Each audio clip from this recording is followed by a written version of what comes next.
12월 24일 목요일 아침 예배입니다. 오늘 우리에게 주시는 하나님의 말씀은 데살로니가 후서 3장 6절로 마지막 절까지의 말씀입니다. 우리 같이 한 목소리로 함께 읽도록 하겠습니다. 형제들아, 우리 주 예수 그리스도의 이름으로 너희를 명하노니 게으르게 행하고 우리에게서 받은 전통대로 행하지 아니하는 모든 형제에게서 떠나라. 어떻게 우리를 본받아야 할지를 너희가 스스로 아나니 우리가 너희 가운데서 무질서하게 행하지 아니하며 누구에게서든지 음식을 값없이 먹지 않고 오직 수고하고 애써 주야로 일함은 너희 아무에게도 폐를 끼치지 아니하려 함이니 우리에게 권리가 없는 것이 아니요 오직 스스로 너희에게 본을 보여 우리를 본받게 하려 함이니라. 우리가 너희와 함께 있을 때에도 너희에게 명하기를 누구든지 일하기 싫어하거든 먹지도 말게 하라 하였더니 우리가 들은즉 너희 가운데 게으르게 행하여 도무지 일하지 아니하고 일을 만들기만 하는 자들이 있다 하니 이런 자들에게서 우리가 명하고 주 예수 그리스도 안에서 권하기를 조용히 일하며 자기 양식을 먹으라 하노라. 형제들아, 너희는 선을 행하다가 낙심하지 말라. 누가 이 편지에 한 우리 말을 순종하지 아니하거든 그 사람을 지목하여 사귀지 말고 그로 하여금 부끄럽게 하라. 그러나 원수와 같이 생각하지 말고 형제같이 권면하라. 평강의 주께서 친히 때마다 일마다 너희에게 평강을 주시고 주께서 너희 모든 사람과 함께 하시기를 원하노라. 나 바울은 친필로 문안하노니 이는 편지마다 표시로서 이렇게 쓰노라. 우리 주 예수 그리스도의 은혜가 너희 무리에게 있을지어다. 아멘. 사랑하는 성도 여러분, 오늘 하루도 하나님의 은혜가 우리 사랑하는 성도들에게 있기를 간절히 소원합니다. 여러분, 한 사람을 소개하려고 합니다. 여러분, 이 사람이 누구일까요? 여러분, 지금으로부터 약 190년 러시아에서 태어난 청년입니다. 그는 모스크바의 한 가난한 의사로 차남으로 태어났고요. 16살에 페테르스부르크의 공병사관학교에 입학하기도 하고 그 다음에 육군 중위가 돼서 1년 동안 복무했습니다. 전쟁에서도 공을 세웠던 사람이죠. 자, 그러던 중에 그 당시 러시아의 봉건제도, 농노제도가 붕괴되고 새로운 어떤 자본주의가 시도되는 과도기였는데요. 그때 썼던 책 중에서 이런 유명한 책, 가난한 사람들이라는 책을 써서 굉장하게 유명한 작가 반열에 올라갑니다. 여러분, 여기까지도 누구일까요? 아마 생각나시는 분들이 있죠?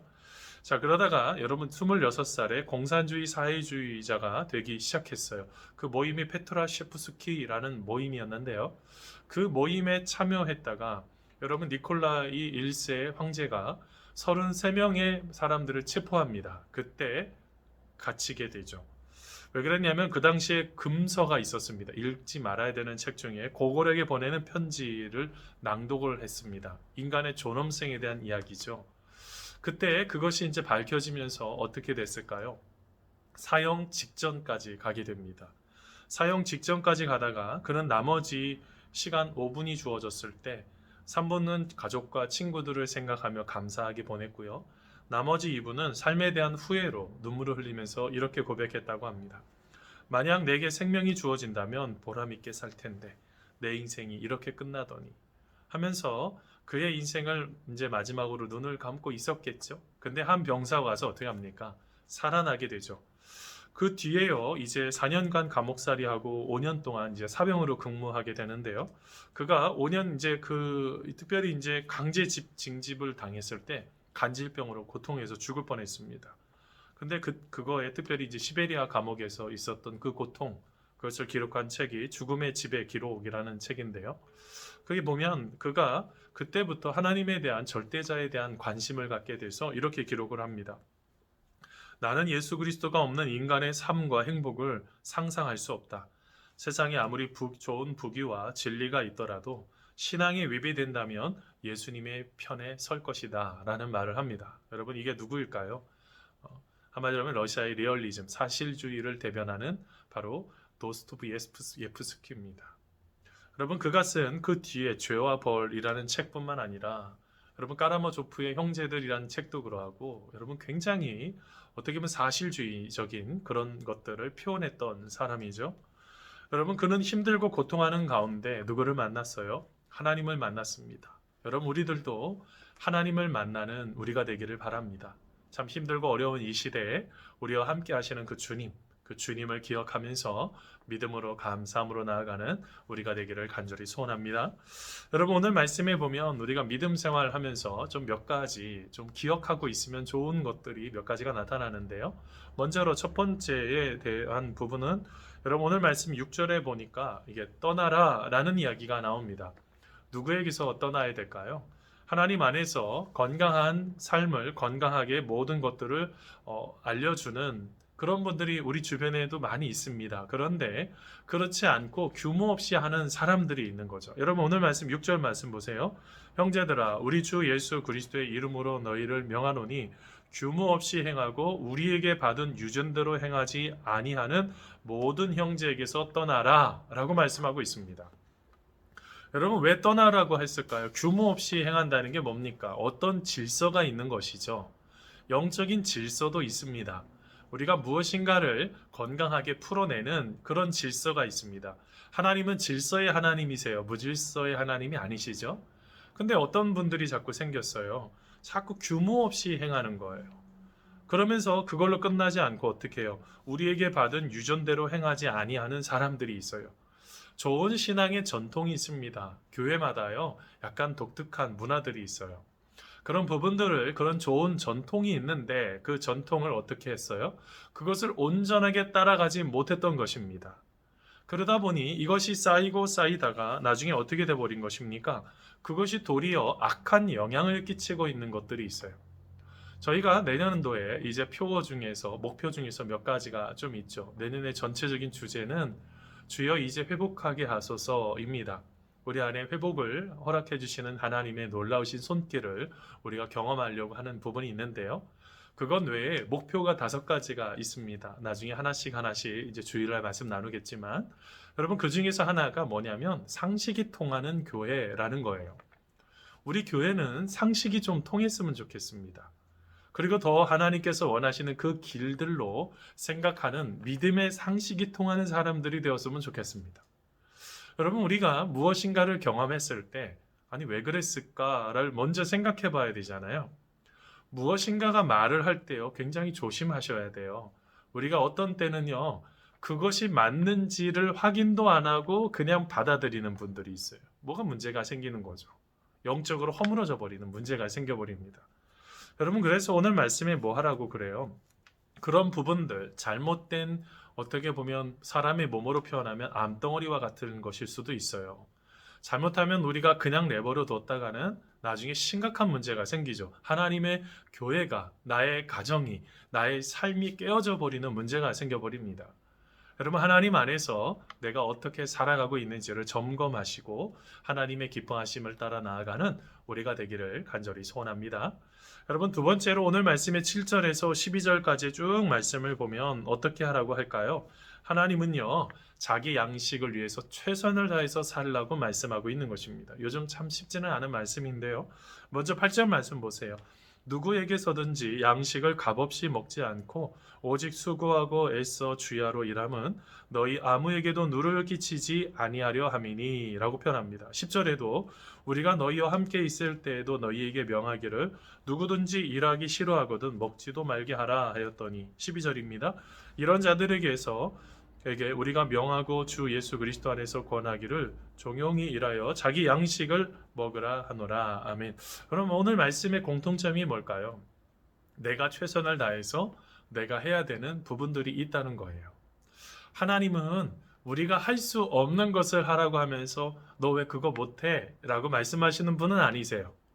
우리가 할 수 있는 영역들을 최선을 다해서 감당하고 하나님이 기뻐하시는 일을 최선을 다해서 감당하기를 원하죠. 근데 어떤 사람들이 생겼어요.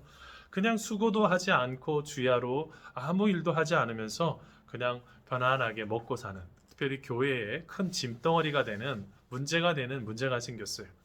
그런 경우는 있어요. 우리가 지금 시대 코로나19처럼 참 힘들고 어려운 시대가 있죠. 이런 시대에 우리가 함께 무엇인가를 함께 풀어낼 수 있는 그런 부분들, 당연히 이런 부분이 있어요. 근데 이제 오늘 말씀에 나타난 이 데살로니가 교회의 심각한 문제는 이제 재림이 뭐 올 건데 뭘 일을 하냐, 아무것도 안 해버리는 거예요. 여러분, 예수님은 뭐라고 말씀하셨어요? 여러분, 이 재림이 하는 그 순간을 표현을 하는 말씀을 쭉 보면 이런 말씀이 있죠. 여인들은 그냥 맷돌을 갈다가, 남자들은 밭에서 열심히 일을 하다가, 그리고 내가 할 수 있는 것들을 다 하고 있다가 하나님께서 부르시는 거예요. 아무 일도 하지 않고 그냥 그 속에서 그냥 살아가는 건 아니죠. 왜냐하면 이 직업이라는 게요, 보케이션이죠. 여러분, 이게 어떤 의미냐면 한마디로 말하면은요, 소명이라는 개념이라는 거예요. 하나님께서 우리에게 소명을 주신 거예요. 소명을 주셨는데 그 소명을 우리가 감당하지 못하면 안 되잖아요. 그것도 하나님의 일인데요. 우리가 그냥 단순하게 어떤 일들을 할 때요, 조금 집중하셔야지 돼요. 여러분, 회사를 다니실 때요, 대충 하면 안 돼요. 예수님을 믿는 사람들은 그 모든 것들을 최선을 다해서 감당하셔야 돼요. 그뿐만 아니라 거기서만 끝나면 안 돼요. 두 번째로 뭐가 필요할까요? 지혜를 달라고 기도하셔야 돼요. 회사에 열심히 인정을 하는데 사람들한테 칭찬받지 못하는 사람들이 있어요. 어떻게 저 사람이 보니까 뭐 누구라고 하는데, 어느 교회 누구라고 하는데, 직분은 뭐 들어보지도 못했는데, 뭐 저런 사람이 다 있어, 이렇게 하면 하나님이 영광 가려버리는 거예요. 여러분, 예수님은 그 부분에 대해서 굉장히 심각하게 보시고 계시죠. 누군가를 실족시키는 거, 이것도 굉장히 조심하셔야지 돼요. 우리가 하나님 안에서 뭐가 중요한 것입니까? 내가 할 수 있는 것에 최선을 다하는데, 어떻게 최선을요? 하나님이 주시는 지혜를 가지고 최선을 다할 때 그 속에서 그것들을 하나씩 하나씩 아름답게 잘 세워가게 되는 것입니다. 여러분, 그런 우리의 삶이 되시기를 간절히 소원합니다. 여러분, 그러면서 오늘 말씀의 13절에 15절까지 말씀을 쭉 보면 그런 이야기가 나오네요. 선을 행하다가 뭐 하지 말라고요? 낙심하지 말래요. 참 어떻게 보면 이건 참 어려운 일인 것 같아요. 여러분, 어떻게 보면 선의를 가지고 하시다가 마음이 속상하신 거 경험해 보신 적 있으세요? 좋은 의도로 풀어주려고 했는데 그것을 받아들이질 못한다면 그건 마음이 참 낙심이 돼버려요. 근데 오늘 말씀에 뭐 하라고 말씀하세요? 여러분, 우리가 그런 일이 생겨도 낙심하지 말라는 거예요. 왜냐하면 여러분, 하나님께서 주시는 또 다른 은혜가 있는 것이죠. 여러분, 이것은 굉장히 중요한 것 같습니다. 우리가 삶에서 여러분, 어떨 때는 참 말로 표현할 수 없는 고통이 있죠. 여러분, 그렇지만 우리 하나님께서 갚아주시는 것이 있어요. 저는 하나님을 철저하게 그래서 신뢰합니다. 여러분, 우리 하나님 절대로 여러분 실수하지 않으시는 분이세요. 어떨 때는 좀 원치 않는 길로 막 흐트러지고 잘못된 길로 갈 때도 있겠지만 하나님은 절대로 우리를 실수하지 않으셔요. 그 하나님, 우리와 함께 하실 때 하나님께서 주시는 놀라우신 은혜와 축복이 우리 가운데 여러분 있기를 바랍니다. 여러분, 특별히 말씀을 마치면서 그런 생각을 한번 해보게 됐어요. 여러분, 엄마가 아이를 그 10개월 동안 그 뱃속에서 이렇게 임신한 상태로 아이가 무럭무럭 자라가면서 더 힘들죠. 여러분, 우리가 하나님의 일을 감당한다는 거는, 여러분, 어떨 때는 우리가 이 삶을 살아간다는 거는 쉽게만 살려고 해서는 안 돼요. 왜냐하면 엄마가 그냥 쉽다고 해서 아이를 이제 힘들어서 못하겠다 포기하면 생명을 볼 수가 없는 거예요. 여러분, 우리가 이 부분들을 잘 간직하셔야 돼요. 특별히 오늘은 크리스마스 이브입니다. 여러분, 오늘은요, 예수님께서 이제 이 땅에 오심을 축하하는 크리스마스 이브가 되는데요. 여러분, 이렇게 됐을 때 우리의 마음속에 어떤 마음이 드세요? 저는 그런 생각이 드네요. 특별히 예수님께서 성육신, 사람의 몸을 입는다는 것, 이거는 여러분 단순한 일일까요? 아니죠.